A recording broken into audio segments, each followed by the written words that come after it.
basically it's like not just one trauma. A simple trauma would just be like maybe a disaster, like, like there was an earthquake and it was very traumatic, but complex trauma is multiple traumas. So these would be traumas that would be like fear. It could be death. It could be, like losing people that you really love. It could be those natural disasters. It could be abuse. It could be all of the above. And so I would say complex trauma is all of the above. All of the above. Mm-hmm. So as you go through and as you get older and things in the world changes, of course, what do you feel inside? What are you thinking of yourself at this time? Let's say you're in the early teens. What are you thinking? I just thought of myself as nothing because part of the programming or the hypnosis, or it's kind of like breaking you down, building you up, breaking you down, building you up, breaking you down, building you up. So then there's nothing there, So they basically, I guess you would say, take your dreams away from you and then build you back up in your steam and then, I guess, close the door again and take you back down again. Is that correct? Right. Yeah. Mm-hmm. So this would actually break your willpower of being able to figure out the balance of your life. In other words, is this right? Yeah, but it didn't break my will because I became a therapist. So you know what I mean? Sure. So you kept the drive and you kept going on. What do you find now? You've had several cases. I imagine you've talked throughout the years. How, if I was, and I like to look at this as a parent, how can I tell if my child is experiencing this even though they're at home? Well, if they're acting, so the quiet ones are the ones that you should worry about. That's what I think. Because if you're internalizing everything like I did, you're being pretty quiet, and so, and then kids that are actually externalizing and acting out, they're actually doing better. Okay. But both are cause for alarm. Both are cause for alarm. How about personal attitudes, dressing, grades in school? Yeah, I mean, obviously anybody who doesn't get very good grades, although my son never did good in school, but that's because the school systems are so corrupt, I was asking him, like, Ethan, I had 3 jobs at your age and I almost had straight A's. What's going on? And he's like, none of the adults know what each other is doing, Mom. They don't talk to each other. Very good. How do you think that will affect him as he grows older and gets Well, he's already mature? 18 and he's having a baby. So, yeah. I was like, what are you guys doing? You're already having a kid. You're 18. I waited till I was 30 to have you, Yeah. Well, and do you think that'll affect his future goals? Do you think this will? I don't think so because he's very gifted. He's like teaching me about money management and stuff. So, no. So he's very good with numbers and things of that nature then. Yeah, he's really good with all of that. So. Okay, you brought up the situation of support of your husband, how he's been supporting you through some of these bad times and good times. Right. How important is that nowadays? That unfortunately people are only married about 6 or 7 years and then they all go their other direction. Well, it's super important. I mean, we've been married for 7 years. We almost broke up a couple of times recently because of all the issues that have happened. But, we're a strong unit and he's a really good person and he's starting to understand now. So it makes...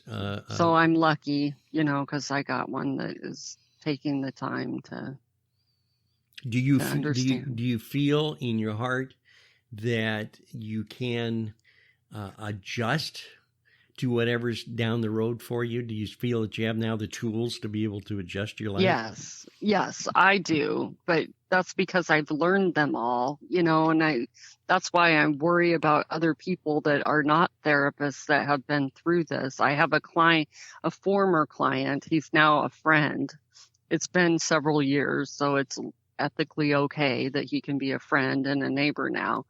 But his wife actually is living in another state. He's in hospice, and he's been very patient with her, but she's still kind of wackadoodles. And I asked him, well, do you think that I can talk to her like as a friend of yours if it's about you? And he doesn't even think that she would be open to that at this point. So that's horrible. That's really too bad. Yeah. And he's a good person. When you look at the different problems that you've naturally gone through, let's now take what your knowledge is and the tools and what you know that you see, and let's put it into what's going on today. And let's really take our time machine and move it up to the Weinstein situation and the Jeffrey lowlife situation. Yeah, all the Hollywood, Peterwood people. Yeah. Do you think, in your mind, that the ladies that are coming out now, after 20 or 30 years, that were harmfully ruined, as far as I'm concerned, and have had lived through this and readjusted their lives, are they out for the money and the 5 minutes of glory? Or do they have a good solid point, and do you feel in their hearts that they want to expose? I think probably 99% of them are, out for it for good reasons. There might be 1% that are liars and just want money or greed. And do you feel that listening to some of the stories, naturally, I know we're going to find more and more information as this thing finally, the lid comes off of it. The press, of course, is putting a very tight lid on it because there's too many big money boys involved in this situation. Well, it's all the 6 corporations that run the world or whatever. Yeah. He molded quite a interesting web of making money and sex trafficking, that's for sure. Right. Will these women ever really come out of it all the way? Do people that are injured in this matter, do they for the rest of their life? I think it's possible, but I also think it's sort of a lifelong journey, that healing thing. So, and what I try to do is instead of triggers all the time, I try to do Tiggers over the triggers so that you jump over them. But that's why I think that these people that have been through that really, they need the right kind of help. And that's me. I'm the right kind of help. What kind of, you've been in and out of the system. You've been in and out of, I understand, foster care. Yeah, I've worked with all the kids. I've reported the foster parents that were abusing and then watched as they did nothing. How do you feel about that? I know you just said they did nothing. I feel really pissed. Like, why are they? I would call up these social workers, let them know what's going on, and let's, and then the social workers are like, oh no, I'm going to have to move a kid. And I'm like, well, isn't that your job? Now that the pile of wreckage has been done with the Cox judgment with the state of Washington badly handling the Powell case and protection for those children, is this something that, I've had some other interviews with other people just recently that are really upset with the foster care system, and I've talked to some people that are really. Well, I was selected particularly for abuse, and I talked with this one retired state patrol officer and his wife on a hike, and they told me, the state patrol dude said, yeah, in the 90s, they pretty much just handed kids over to the traffickers.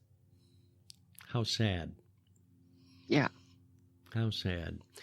So as we look at it from the 90s up to today, I imagine you've had some still observations about the foster care system and how the child protection system And there's some works. really good ones too. There are some really good foster parents. I've met them, but they're just not that many.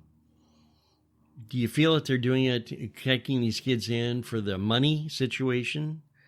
I don't even know if they know what they're doing. We would sit around and have those meetings and get nothing accomplished. We'd be in there for 3 hours and I'm like, okay, so what's the plan here, guys?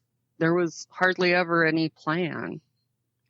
And when the children were put into those homes and you followed through with them, how did you, shall we say, the radar come up and say, hey, I think there's something going wrong with this family, or I feel that there's something wrong and I must tell, foster care or the state what's going wrong? How did you get an inside glimpse of what could be going wrong and what happened?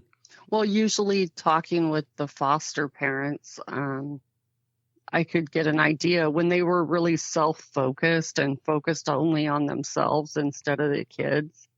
That was a big, huge alarm. So that was a red flag that told you there was probably a storm coming. Yeah.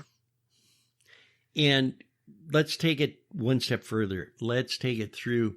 What happens, do you feel, psychologically when these kids are bounced around between foster homes?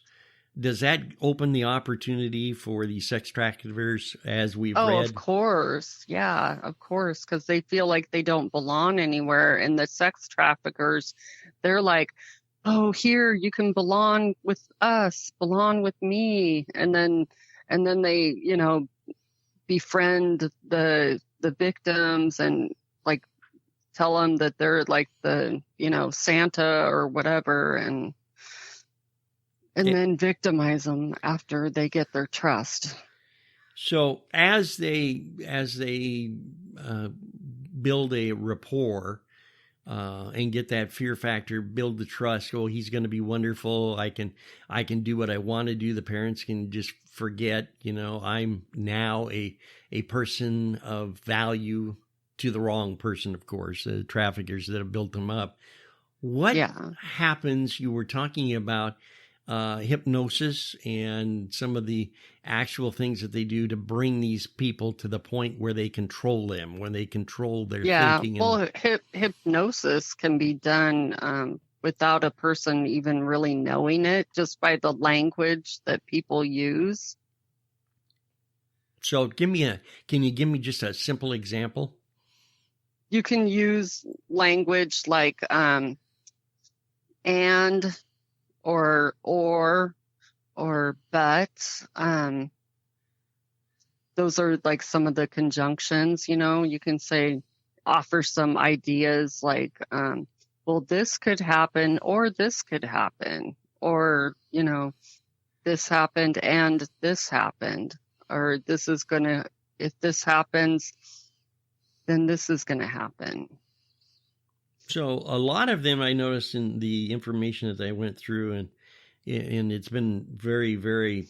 Some of my programs were, if I didn't do everything exactly right, that I was going to die or the world is going to implode.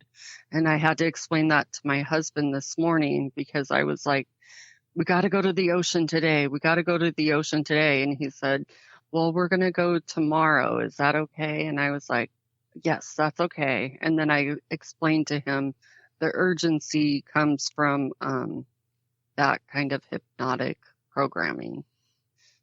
So what does the ocean mean to you? It's just a healing place for me. It's a place to get away and to heal. And for us, it's a honeymoon because we never took one. So. Oh, okay. So this actually is kind of a spiritual awakening, something that nature gives you the peace of mind that you are who you are and you have control of your life. Well, that's interesting outlook.